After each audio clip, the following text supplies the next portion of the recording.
इसका पॉइंट था सब कल खत्म कर दिए थे। आज हम लघु तरीके क्वेश्चन भी 1-2-4 करवाए थे और आज फिर से लघु तरीके क्वेश्चन के पे चलेंगे हम लोग। पहला क्वेश्चन है हमारा मेटरनिक युग। मेटरनिक, ठीक है, मेटरनिक ऑस्ट्रिया का चांसलर था। मेटरनिक कौन था या मेटरनिक युग से आप क्या समझते हैं? दोनों क्वेश्चन एक समान है, ठीक है, दोनों क्वेश्चन क्या है? एक समान है। तो मेटरनिक कौन था? ऑस्ट्रिया का एक चांसलर था। मेटरनिक ने 1815 से 1848 तक यूरोप की राजनीतिक में महत्वपूर्ण भूमिका निभाई, इसलिए 1815 से 1848 के युग को मेटरनिक युग कहा जाता है, ठीक है। या मेटरनिक कौन था? तो मेटरनिक कौन था? ऑस्ट्रिया का एक चांसलर था। और पहला क्वेश्चन है इसमें 1848 फ्रांसीसी क्रांति के कारण। 1848 फ्रांसीसी क्रांति के कारण 1848 फ्रांसीसी क्यों हुआ था, क्या कारण था इसके बारे में उस समय कौन था? Louis Philippe. 1848 जब क्रांति हुआ था तो उस समय शासक कौन था? लुई फिलिप था, ठीक है। लुई फिलिप की कमजोर नीति, उसका जो नीति था वह बहुत कमजोर था। लुई फिलिप के द्वारा प्रतिक्रियावादी गीजो को प्रधानमंत्री बना देना। गीजो जो था वह बहुत घोर प्रतिक्रियावादी था, ठीक है, और उसी गीजो को क्या बना देता है? वह प्रधानमंत्री बना देता है। कौन बना देता है? Louis Philippe. पूंजीपति वर्ग को साथ में रखना और गरीब को तो देख नहीं चाहता था। गीजो जो था इतना प्रतिक्रियावादी था कि गरीब को एकदम गंदा नजर से देखता था, ठीक है। असफल विदेश नीति, उसके बाद किसी भी प्रकार के सुरक्षात्मक कार्य नहीं, बेरोजगारी और भूखमरी बढ़ जाना। इटली और जर्मनी के एकीकरण में ऑस्ट्रिया की क्या भूमिका थी? तो इटली और जर्मनी के एकीकरण में ऑस्ट्रिया सबसे बड़ी बाधा थी, ठीक है भैया। इटली और जर्मनी के एकीकरण में ऑस्ट्रिया जो था वह सबसे बड़ी बाधा थी। और ऑस्ट्रिया का चांसलर कौन था? मेटरनिक। इटली और जर्मनी के एकीकरण में ऑस्ट्रिया सबसे बड़ी बाधा थी। 1830 की क्रांति के बाद इटली भी नागरिक आंदोलन शुरू हो गए थे। इसी समय मेजनी उत्तरी और मध्य इटली का एकीकरण करने का प्रयास किया, लेकिन मेटरनिक के नागरिक आंदोलन को दबा दिया। जर्मनी में राष्ट्रवादी भावना को दबाने के लिए मेटरनिक दमनकारी कानून कर्ल्सवाद के आदेश द्वारा दबा दिया गया। मतलब यह क्या किया गया था? इटली और जर्मनी के एकीकरण के लिए। यह मुख्य रूप से अगर पूछेगा कि इटली और जर्मनी के एकीकरण की सबसे बड़ी बाधा क्या थी, इटली और जर्मनी की सबसे बड़ी बाधा ऑस्ट्रिया थी और ऑस्ट्रिया का चांसलर मेटरनिक था, ठीक है। यूरोप में राष्ट्रवाद को फैलाने से नेपोलियन बोनापार्ट किस तरह सहायक हुआ? देखेंगे वो यूरोप में राष्ट्रवाद को फैलाने में फ्रांस की क्रांति के बाद में नेपोलियन के आक्रमण में महत्वपूर्ण योगदान दिया। यूरोप के कई राज्यों में नेपोलियन के अभियान से नव युग का संदेश पहुंचा। नेपोलियन ने इटली और जर्मनी के राज्यों को भौगोलिक नाम की परिधि से निकालकर वास्तविक और राजनीतिक रूपरेखा प्रदान की, जिससे इटली और जर्मनी का एकीकरण की मांग क्या हुआ था? प्रस्त हुआ था। गैरिबाल्डी के कार्यों की चर्चा करें। गैरिबाल्डी, क्वेश्चन लिखिएगा, गैरिबाल्डी कौन था? गैरिबाल्डी कौन था?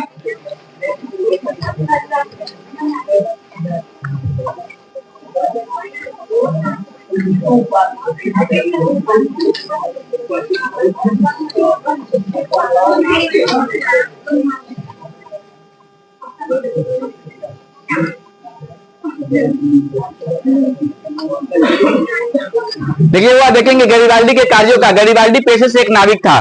गैरिबाल्डी जो था, क्वेश्चन पूछा हुआ पेशे से क्या था? तो एक नाविक था। गैरिबाल्डी सिसिली और नेपल्स पर आक्रमण करके वहां के गणतंत्र स्थापित किया और सिसिली और नेपल्स पर आक्रमण करके वह सिसिली और नेपल्स को क्या किया था? जीत लिया था। गैरिबाल्डी ने जब रोम पर आक्रमण की योजना बनाई तो काबूर ने, कौन? काउंट काबूर, रोम की रक्षा के लिए अपनी सेना भेज दी। इसी बीच गैरिबाल्डी की भेंट काबूर से हुई और वह दक्षिण इटली के जीते हुए क्षेत्र पर विक्टर इमैनुअल को दे दिया। इस तरह गैरिबाल्डी के सहयोग से इटली का एकीकरण संभव हो पाया था, यानी कि इटली के एकीकरण में गैरिबाल्डी की महत्वपूर्ण भूमिका थी। विलियम प्रथम के बगैर जर्मनी का एकीकरण बिस्मार्क के लिए असंभव था। कैसे? क्योंकि विलियम प्रथम ही जो था वह वहां का क्या था? राजा था, और बिस्मार्क क्या था? एक कूटनीतिज्ञ था, ठीक है। विलियम प्रथम जो था उस समय किसका? जर्मनी का जो था राजा हुआ करता था। कौन? विलियम प्रथम, ठीक है। विलियम प्रथम जानता था कि ऑस्ट्रिया और फ्रांस को पराजित किए बिना जर्मनी का एकीकरण संभव नहीं है। जर्मनी के एकीकरण के लिए विलियम ने बिस्मार्क को अपना चांसलर नियुक्त किया था। बताए थे ना, वहां का जर्मनी का जो चांसलर था वह कौन था? बिस्मार्क था। विलियम ने अगर बिस्मार्क को अपना चांसलर नहीं बनाता तो जर्मनी का एकीकरण असंभव था। इटली के एकीकरण में मेजनी, काबूल और गैरिबाल्डी के योगदान को बतावे, ठीक है। क्वेश्चन लिख लीजिएगा बुआ। इटली के एकीकरण में मेजनी, काबूल और गैरिबाल्डी के योगदान को बताएं। इटली के एकीकरण में इटली के एकीकरण में मेजनी, काबुल और गरिबाल्डी के योगदान को बताएं।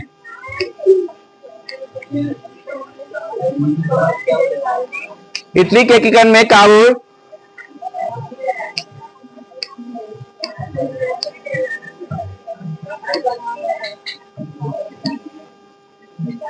इटली के एकीकरण में मेजनी, काबुल और गरिबाल्डी के योगदान को बताएं। मेजनी, काबुल और गरिबाल्डी के योगदान को बताएं। इटली के एकीकरण में मेजनी, काबुल और गरिबाल्डी के योगदान को बताएं।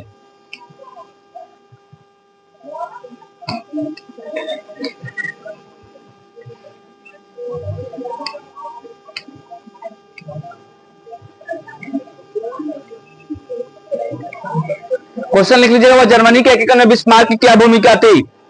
जर्मनी के एकीकरण में बिस्मार्क की क्या भूमिका थी?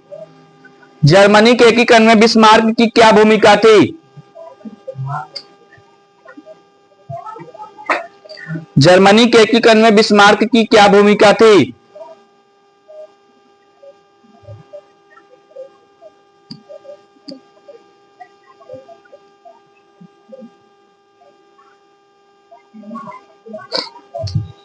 यह क्वेश्चन इंपॉर्टेंट है। जुलाई 1830 क्रांति का विवरण दे। जुलाई 1830 क्रांति का विवरण दे, या जुलाई 1830 क्रांति का वर्णन करे। जुलाई 1830 क्रांति का विवरण दे। जुलाई 1830 क्रांति का विवरण दे।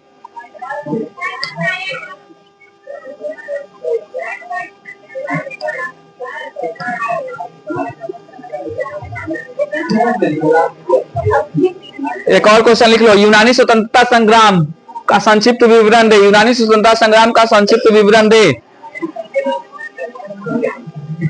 यूनानी स्वतंत्रता संग्राम का संक्षिप्त विवरण दे।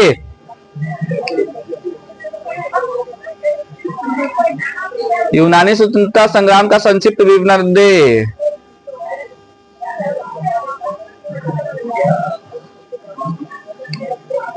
ये सब तो हो गया 1800। ये सब मेटरनिक युग, इटली और जर्मनी के एकीकरण दोबारा दे दिया है। वही क्वेश्चन है, देख रहे हो?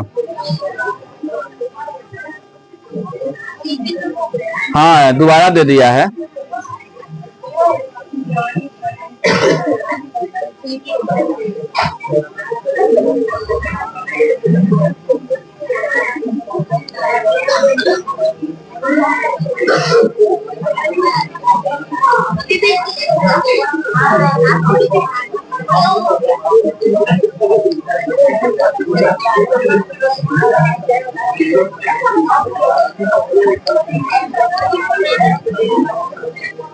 भेज देंगे, इसको पढ़ लीजिएगा।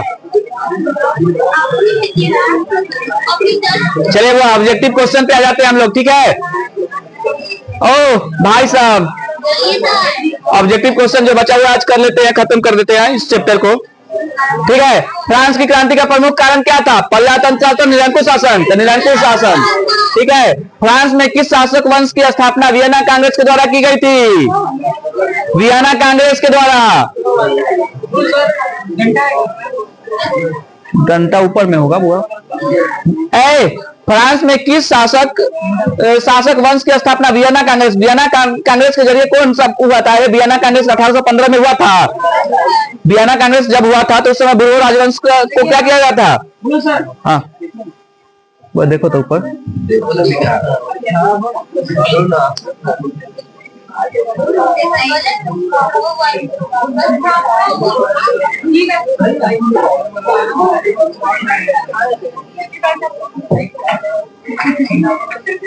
ठीक है बुआ, 1815 में वियना कांग्रेस हुआ था ना? उस समय पुनः बुर्बो राजवंश की स्थापना किया गया था, ठीक है। तीसरा क्वेश्चन है, नेपोलियन संहिता किस वर्ष लागू किया गया था? 1804। जिस समय नेपोलियन संहिता लागू किया गया था उसी समय नेपोलियन को राजगद्दी पर भी बैठाया गया था, ठीक है। वियना सम्मेलन का अध्यक्षता किसने किया था? मेटरनिक। मेटरनिक कौन था? ऑस्ट्रेलिया नहीं, ऑस्ट्रिया। मेटरनिक व्यवस्था का क्या उद्देश्य था? पुरातन व्यवस्था की पुनर्स्थापना। मेटरनिक कौन था? ऑस्ट्रिया का। किसने कहा था फ्रांस जब सीखता है तो बाकी यूरोप को सर्दी जुकाम हो जाता है? मेटरनिक, ये भी इंपॉर्टेंट क्वेश्चन है, पूछा हुआ है बुआ। नेपोलियन कोड में कुल कितने कोड थे? 5 कोड थे। ठीक है बुआ, कितने कोड थे? 5 कोड थे। रोमानीवाद क्या था? एक सांस्कृतिक आंदोलन था। इटली एवं जर्मनी वर्तमान में किस महादेश के अंतर्गत आते हैं? इटली एवं जर्मनी वर्तमान में यूरोप महादेश के अंतर्गत आते हैं। मरियाना किस देश के राष्ट्रवाद का प्रतीक था? फ्रांस के राष्ट्रवाद का प्रतीक था क्या? मरियाना। ठीक है। राष्ट्रवाद की अवधारणा का जन्म किस घटना से माना जाता है? पुनर्जागरण काल। ठीक है। वियना कांग्रेस कब हुआ था? अब होता है ना वियना कांग्रेस या वियना सम्मेलन, उसी को बोलते हैं। ठीक है। 1830 क्रांति के बाद फ्रांस में किस प्रकार का शासन स्थापित हुआ था? संवैधानिक राज तंत्र हुआ था। अगला है, एक्ट ऑफ यूनियन किस वर्ष पारित हुआ था? 1707 में हुआ था। एक्ट ऑफ यूनियन जो था वह 1707 में पारित हुआ था। एक्ट ऑफ यूनियन कब पारित हुआ था? यंग यूरोप के संस्थापक मेजनी, यंग यूरोप और यंग इटली। कार्बोनरी संगठन, हाँ। इटली के एकीकरण का मसीहा किसे कहा जाता है? मेजनी को। मेजनी का संबंध किस संगठन से था? कार्बोनरी संगठन से था। ठीक है। किसने अपनी कूटनीति के बल पर इटली की समस्या को संपूर्ण यूरोप का समस्या बना दिया था? काउंट कावूर, यानी कि अपनी जो इटली की समस्या था उसको संपूर्ण यूरोप का समस्या कहा गया था। ठीक है। यंग इटली के संस्थापक मेजनी था। लाल कुर्ती, लाल कुर्ती का गठन किसने किया था? कावूर, मेजनी, बिस्मार्क या गैरीबाल्डी? गैरीबाल्डी। कावूर कौन था? कावूर कौन था? तो इटली का, यानी काउंट कावूर जिसको कहते हैं। फ्रेंड्स ऑफ इटली नामक संस्था का गठन किसने किया था? फ्रेंड्स ऑफ, मेजनी ने किया था। फ्रेंड्स ऑफ इटली नामक। कार्बोनरी संगठन की स्थापना किस वर्ष हुई थी? कार्बोनरी संगठन की स्थापना 1810 में हुई थी। ठीक है। गैरीबाल्डी पेशे से क्या था? नाविक, अभी बताए थे ना हम। काउंट कावूर को विक्टर इमैनुअल ने किस पद पर नियुक्त किया था? प्रधानमंत्री पर नियुक्त किया था। इटली के एकीकरण में निम्न में से किसका संबंध नहीं है? Bismarck, Mazzini, Cavour, Garibaldi. तब बिस्मार्क का नहीं था। विलियम प्रथम कहाँ का शासक था? प्रसा, जो जर्मनी के बीचों बीच एक होता शहर हुआ करता है, उसी के बीच में एक प्रसा नाम का एक छोटा सा जगह है, वहीं का शासक था कौन? विलियम प्रथम। ठीक है। अगला, जलवेराइन की स्थापना किस राज्य ने किया था?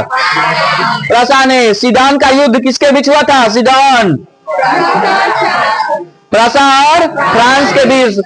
बिस्मार्क किस विद्वान के विचारधारा से प्रभावित था? हीगेल। किससे था? हीगेल से था। जर्मनी एवं इटली के एकीकरण के विरुद्ध निम्न में से कौन था? ऑस्ट्रिया था। ठीक है। नेपोलियन ने जर्मनी के किस संघ की स्थापना की थी? राइन राज संघ। नेपोलियन ने जर्मनी में किस राज संघ की स्थापना की थी? राइन राज संघ की स्थापना की थी। किस युद्ध के बाद जर्मनी का एकीकरण हुआ था? सीडन का युद्ध के बाद। सीडन का युद्ध के बाद 1871 ईस्वी में जर्मनी का क्या हुआ था? एकीकरण हुआ था। और इसी समय इटली का भी एकीकरण कब हुआ था? 1871 ईस्वी में। जर्मेनिया क्या थी? जर्मनी के राष्ट्र का प्रतीक था। ठीक है बुआ। जर्मनी का एकीकरण कब पूरा हुआ?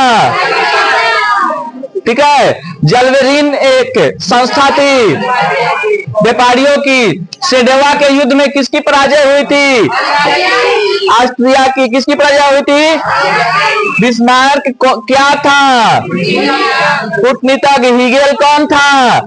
दार्शनिक था हीगेल बुआ। देखो इसमें आएगा दार्शनिक, है ना, दार्शनिक। सन 1870 में फ्रांस और प्रसा के बीच कौन सा युद्ध हुआ था? सेडन का युद्ध हुआ था।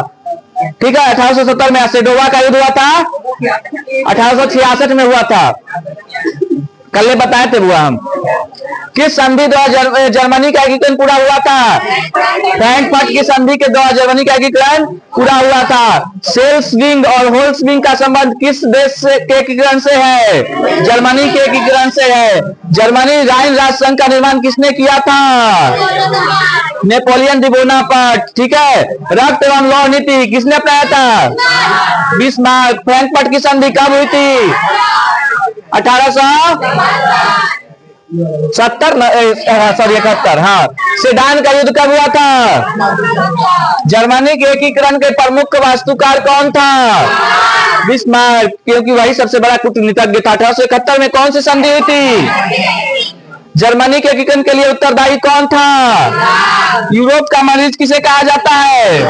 पहले बताए थे ना। यूरोप का मरीज किसे कहा जाता है? तुर्की को कहा जाता है। यूरोप वासियों के लिए किस देश का साहित्य एवं विज्ञान प्रेरणा का स्रोत रहा है?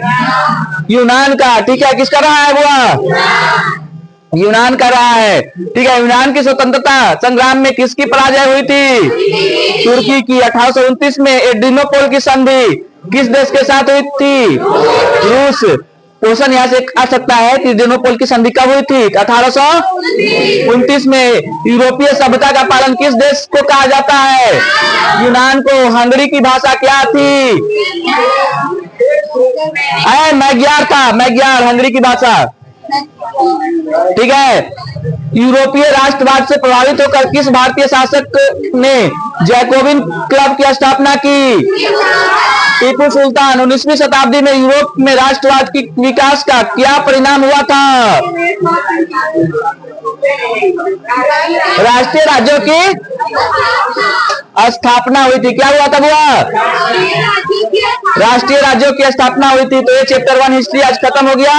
अब फिर कल हम चैप्टर 2 की ओर चलेंगे। ठीक है। चैप्टर 2 की ओर चलेंगे।